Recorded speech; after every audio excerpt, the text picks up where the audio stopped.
All right, welcome back everybody. This is Bronson with the Epoxy Resin Store. Today I'm going to show you how to put the perfect top coat on a countertop.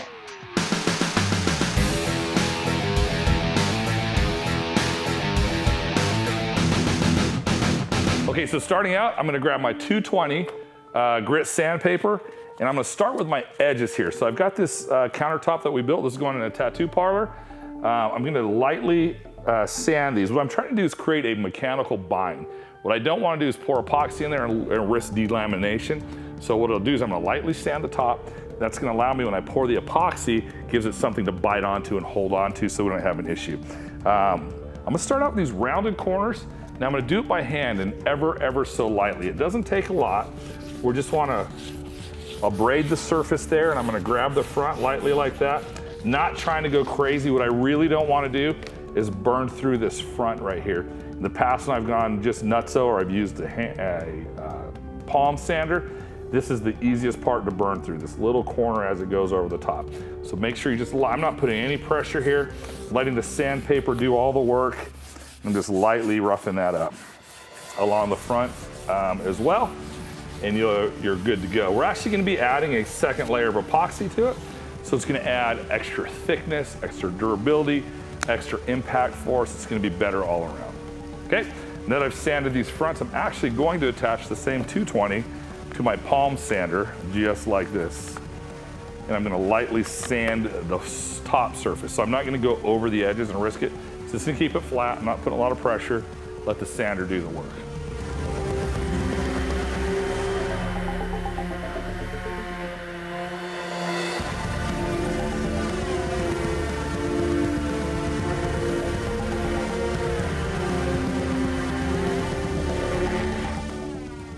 Just like that, I'm gonna leave it just like that. Now I wanna clean it. If you'll notice, I got a clean glove. If I just wipe it across, see all that? We want that off our piece. So I'm gonna grab my trusty crocodile wipe right here, and I'm gonna give everything a really good wipe. I wanna clean all that epoxy dust off that I just created. So I've got a clean surface, so when I pour this on, it's now roughed up and my epoxy has something to bite onto, as well as I'm not leaving any dirt or debris left behind to get into my epoxy, just like that. So give it a second pass, take it through just like that. I got a clean glove, I know we're good. For this piece, we're gonna use super gloss. Super gloss is a perfect top coat to put on, or flood coat, as you might have heard it before. I used super gloss previously when we made this, so this is the second coat of it. Got my trusty measuring cup here. I'm just gonna measure out 16 ounces of super gloss.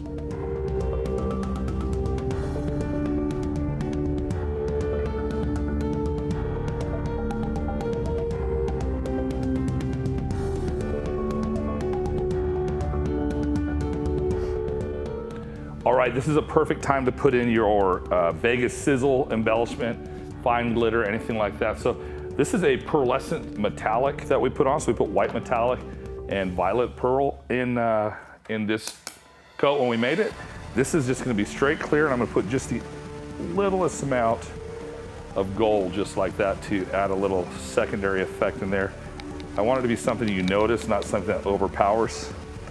I put just the littlest bit in there. I'm gonna mix it up. This is something you would wanna do in your clear coat if you're gonna do that. If you put it in your color coats, they tend to sink in the bottom or be covered up by the other micas and just less visible. So I like to do it right in the top coat. So I'm gonna mix this up for a couple minutes and make sure we got it nice and blended together. All right, now that I've got my super gloss mixed up, what I like to do is I'm gonna pour on the back third a line just across with all of my resin that I'm gonna set just like there. Now, I make and sell these. This is made of a material epoxy won't stick to.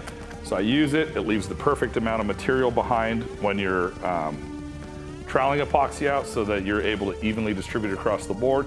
When epoxy dries on it, you just grab it and you flex it like that and pull it right off. It's great to work with.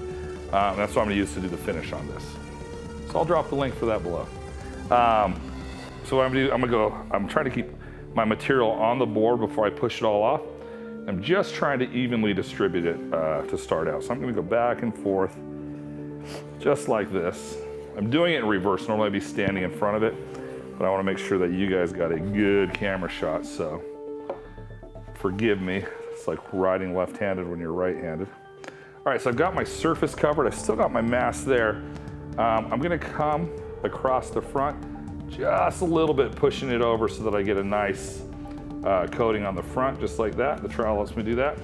And I'm gonna come along the side, same thing, just pushing enough over the edge that I could rub it just like that. I want the entire thing wet and smooth so that it will self-level and even itself out. Same here.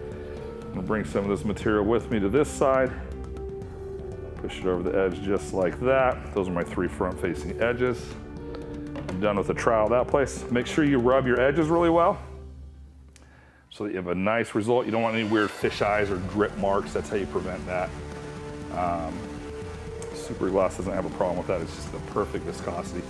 Now that I've done that, I've got a few pock marks and stuff, so par for course, I'm just gonna tap this baby out. Tapping it out, make sure I've got contact with my entire surface, gives me a second chance to look at it, make sure there's nothing that I wanna miss, or something that I missed that I wanna fix before it cures in. Something you wanna watch out, like me, I got this long brown hair. I should be wearing a hat right now, but I'm not. Pro tip, wear a hat when you're doing this. Little piece of hair falls in there, you got Jurassic Park in here, and it just becomes an issue. And that's all your clients will see if you do that. You'll end up having to redo it. So now that I've tapped that all out, I'm gonna let it sit for about 2 minutes, and we're gonna give it 1 pass for with the torch, 1 pass for glass. That's how it goes with Super Gloss, and we'll be ready to go. All right, now we've let it sit. I'm gonna go ahead and give it a pass with the torch, and this will lay out just like glass. All right, so here's a tip that you wanna keep in mind. Make sure you're using 3 ounces per square foot. We wanna have enough material on there so when it levels out, we have a beautiful plane of glass, that the appearance of. Oh, you were saying, I heard you go. Oh, no. Corey's worried about his 3 inches. All right, so I have enough material on this countertop right here. I'm gonna hit it with the trusty torch. It's gonna lay out beautifully. Then we're gonna let it set overnight and we'll be done.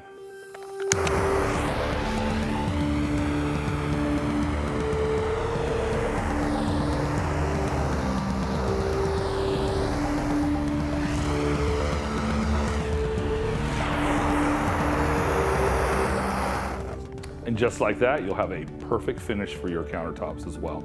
You can leave it like this, or if you'd like, if you're rough on your countertops, you're gonna throw a lot of stuff on, you can apply a top coat after this dries. Really depends on how you're gonna use it or your clients are gonna use it. Now remember, we don't ask for any money at this channel, but we do ask for 3 things. If you like this video, go ahead and give us a like. If you like this channel, please subscribe to it. And if you really like it, hit that bell so next time we have a video, you're the first to find out.